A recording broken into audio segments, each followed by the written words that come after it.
नमस्कार, मैं हूं आपके साथ अंजना शर्मा और आप देख रहे हैं देवी पूजक टाइम्स। आइए एक नजर डालते हैं इस वक्त की खास खबर पर। यूपी में इस दिन आ सकती है बीजेपी उम्मीदवारों की पहली लिस्ट। सबसे पहले ऐसी सीटों पर होगा ऐलान।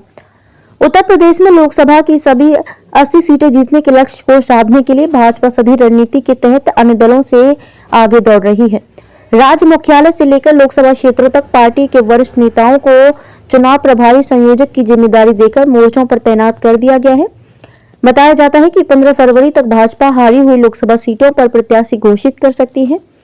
पार्टी इस दिशा में काम कर रही है। हारी हुई सीटों पर पहले प्रत्याशी घोषित करने के साथ ही इन सीटों पर जीत सुनिश्चित करने के इरादे से बड़े अभियान के तहत आगे बढ़ेगी।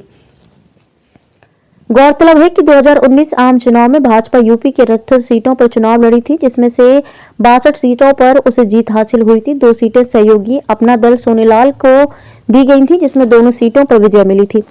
बाद में उपचुनाव में भाजपा ने हारी हुई सीटों में से आजमगढ़ और रामपुर में जीत दर्ज कर हारी हुई सीटों का ग्राफ 16 से घटाकर 14 कर दिया।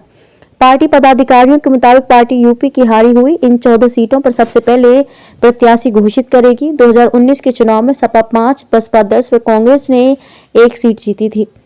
भाजपा के राष्ट्रीय उपाध्यक्ष बैजयंत पांडा को यूपी का लोकसभा चुनाव प्रभारी बनाए जाने के साथ ही बूथ से लेकर राज्य मुख्यालय तक चुनाव की तैयारियों से जुड़े भाजपा के सभी नेता सक्रिय कर दिए गए हैं।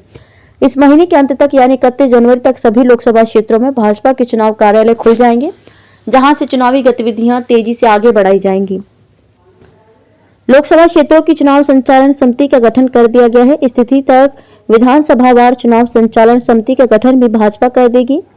यूपी के 50,000 गांवों में परिक्रमा यात्रा करेगा किसान मोर्चा। भाजपा किसान मोर्चा के राष्ट्रीय अध्यक्ष सांसद राजकुमार चाहर ने बताया कि 10 फरवरी से 5 मार्च तक मोर्चा प्रदेश के 50,000 ग्रामों में परिक्रमा यात्रा आयोजित करेगा।